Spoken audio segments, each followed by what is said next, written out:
Veliki pozdrav sa kanala Dobar zalogaj. Dobrodošli. Danas sam tu da s vama u društvu pržimo paprike. Jer nije neka mudrost ispržiti paprike, ali možda ovaj moj način vas inspiriše ili jednostavno naučite kako da ne isprskate cijelu kujinju dok ih pržite. Biće vam potrebna šerpa, ovako jedna šerpa sa poklopcem i nekoliko finih, debelih, mesnatih paprika tipa babura, mada mogu i bilo koje druge, pa čak i one crvene ili one fine, tanke, mirišljave, domaće. Paprike dobro oprati i dobro posušiti. Tavu ćemo staviti na ringlu i vrlo je važno da tava bude suha. I nasućemo u nju ulja toliko da prekrije cijelo dno. U još hladnu šerpu i ulje stavit ćemo oprane i obrisane paprike. Ringlu ćemo uključiti na najjače, a onda fino posoliti. To učinite po svom ukusu, ali nemojte da pretjerujete sa soli, možda je bolje da stavite manje soli, jer eventualno ako budete kasnije koristili neki slani sir, da vam ne bude preslano. Pržit ćemo paprike i stalno ćemo provjeravati.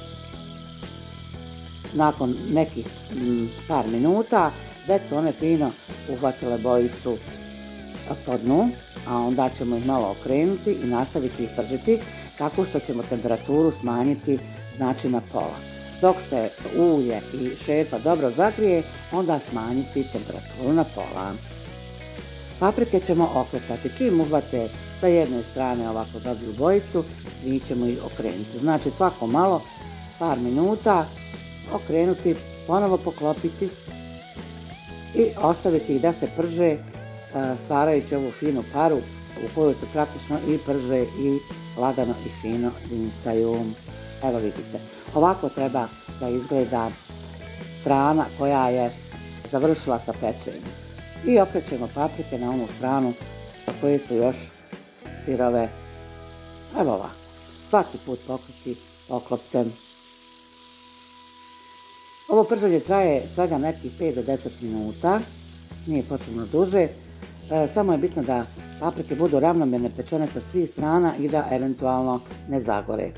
Nakon nekih 10 minuta moje paprike su fino pržene i ja više neću pržiti paprike. Znači, isključila sam ringlu, malo sam još provjerila, izgledaju mi super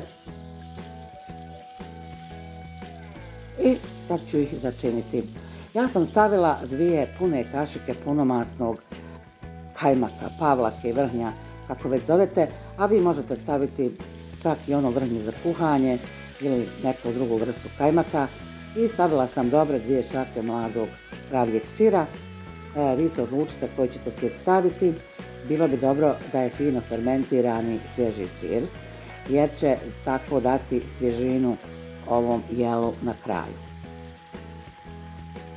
Poklopite još malo da se to sve fino prožme, da se sir i kajmak istope i fino zagriju, a onda servirajte. Napravite neku malu finu pogačicu ili neki fini hljeb i navalite na ove paprike, zaista su ukusne.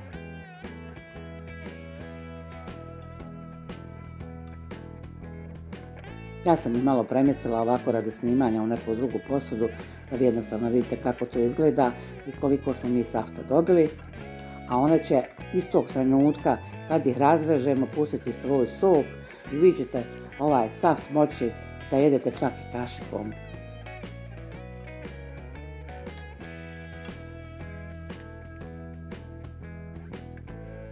Ili da fino otkinete ovako komadić hljeba ili vruće pogače i dobro umočite u ovaj fini sos. Ako vam se ovaj video sviđa, ostavite like, komentar, pitajte ako vas nešto zanima i ako ste prvi put na kanalu, pritisnite zvonce, pretplatite se i dođite nam opet da kuhamo neko fino domaće jelo. Lijep pozdrav i do gledanja.